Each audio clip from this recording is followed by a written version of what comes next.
I'm making some big changes in the office, not only to make better YouTube videos, but also to improve my health when working long hours as I commonly do. The focus today is the desk, and in short, it's a little too big for this small space. We're going to literally cut it in half and install the VIVO stand-up desk frame. This way I'll be able to work while standing up, and I'll have room for a little bit more things I want to do in this space, and we'll get to those in some future videos.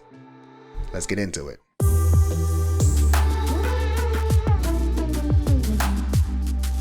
Disclaimer, I don't really know what I'm doing. I'm not a very handy man, but like I do in all my videos, I'm going to show you guys both my mistakes and my success, and with hopes that you guys will have a much smoother time doing this than I did.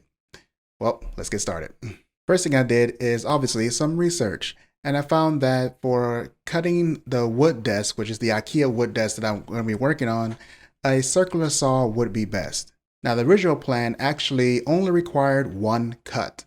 I was going to go ahead and cut the desk from being a 98-inch long desk, which is what I had, to two 49-inch desks. And the plan kind of changed a bit because pretty much I wanted to do something different with the layout inside this space. So I no longer really needed two desks. However, I still wanted to make that cut. And obviously, my wife kind of had a better idea for the other half of the desk as well, which was to make it into a bit of a cutting board for herself, just a big cutting board. So we were going to cut the desk in half, take one part for myself, and then the other half we're going to cut again to make a bit of a cutting board for my wife at a later date. Now, my wife's channel is Mesha's Corner, by the way. A great channel for food and cooking all kinds of amazing recipes right there at home. If you're into that kind of stuff, then go and check it out. I'll leave a link in the description and up in the cards if you will. Shameless plug. Now, I didn't have a proper workbench for clamping down the table and being able to make that kind of a safe workspace. So we kind of had to JR rig this one a little bit, and I had some boxes lying around in the garage, and this table was plenty heavy on its own. So just sitting it on top of the boxes was good enough. Time to cut, and as you can imagine, this is exactly where I fucked up.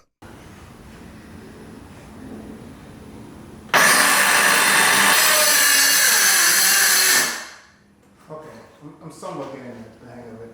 So, see how I'm trying to cut and the saw keeps stalling, pretty much not going all the way through? I went back to the drawing board, aka YouTube, and did some more research, and it told me it could be one of a few things. YouTube says you might not be cutting straight.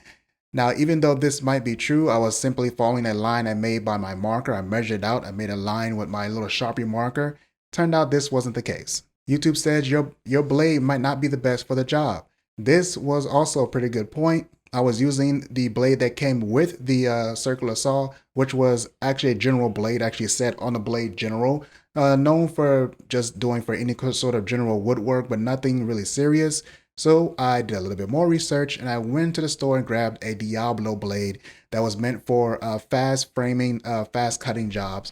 And yes, it did cut better, but it didn't solve the problem. The cut still will not go through. Finally, YouTube said, "Did you check your battery?" And I am ashamed to say that this was the problem. I was so excited about doing this job and all that kind of stuff, and getting into something new, that I didn't even charge the circular saw because I figured that surely it had enough charge in it for just one cut, right? Wrong. The saw wasn't charged up enough, so the blade wasn't spinning fast enough, and when it required more power as I was going through the cut, instead of getting that power, it just stalled and stopped. To add insult to injury, I only needed to charge the thing for an hour, and it cut clean through the table with no problems. Now, if I would have stuck with the general blade that came with the circular saw, I'm fairly certain it probably would have did a good job as well. The cut probably wouldn't have been as clean. Not that that would have mattered. And by the cut being as clean, I mean like the finish of the cut after I cut through, that edge probably wouldn't have looked as good with a general blade. But that really wouldn't have mattered because I screwed up so much at the very beginning of the cut. That particular area looked really bad. However, unfortunately, I didn't really figure all this out until it was late at night. It was probably like around 8 o'clock or so. I'm sitting here cutting in my garage, making all kind of noise. I didn't really want to bother my neighbors any more than I already did. So when I got the cut done, I just slapped some masking tape on the side that was messed up. Good enough for me, and I called it a day.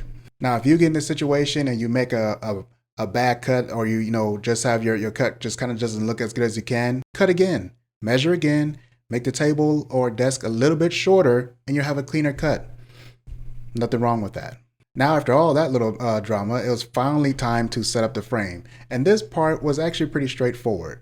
The frame from VIVO was pretty easy to set up. The only part that I had any trouble with was when it came to installing the bar that connected to two legs so that they can both go up and down at the same time.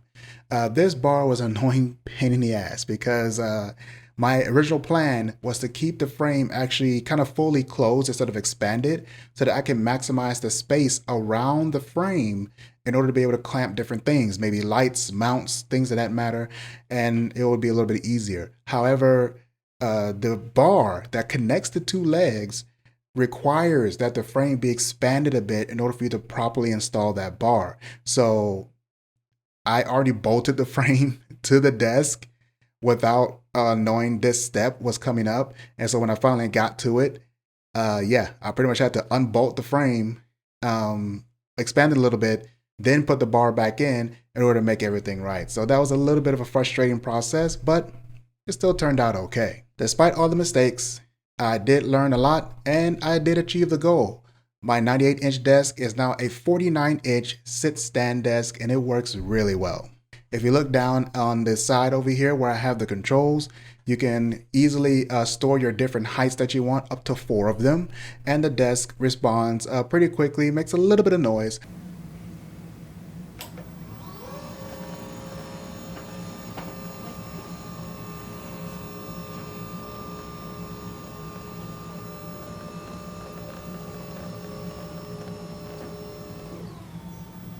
When going up and down to those different heights.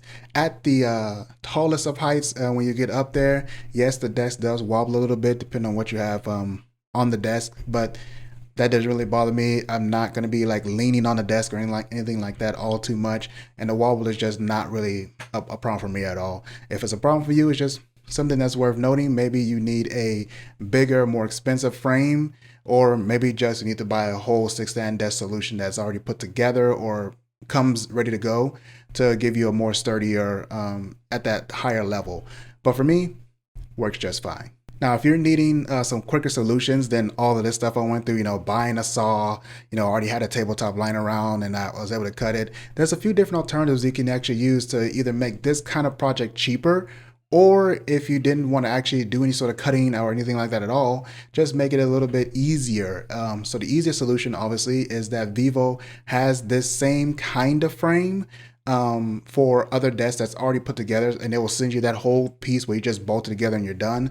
I've seen a cheaper solution from VIVO that's only about $50 or so more than what I got, and it has simpler controls. It doesn't allow you to store different heights, but you can push the up and down and go up and down. There's another option that is more expensive than what I have that has a better looking control than what I have on my desk. And maybe that's for you too, or maybe just an entirely different solution altogether. This is not a promo ad for VIVO or anything. We're just talking about sit-stand desks in general. So there's plenty of them out there, but for me, this kind of option by reusing a tabletop I already had was the cheapest, more affordable solution.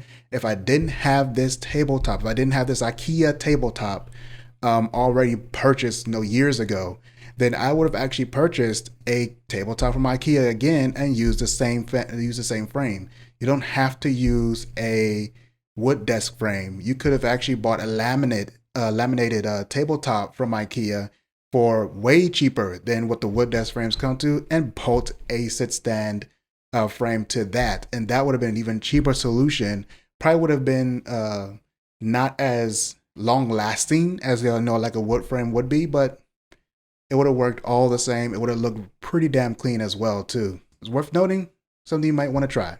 All right, I hope you guys did find this useful, and if you did, head on down there to the bottom there, hit the subscribe button and the like button, and be back for more tech videos all the time. I hope to see you guys at another video.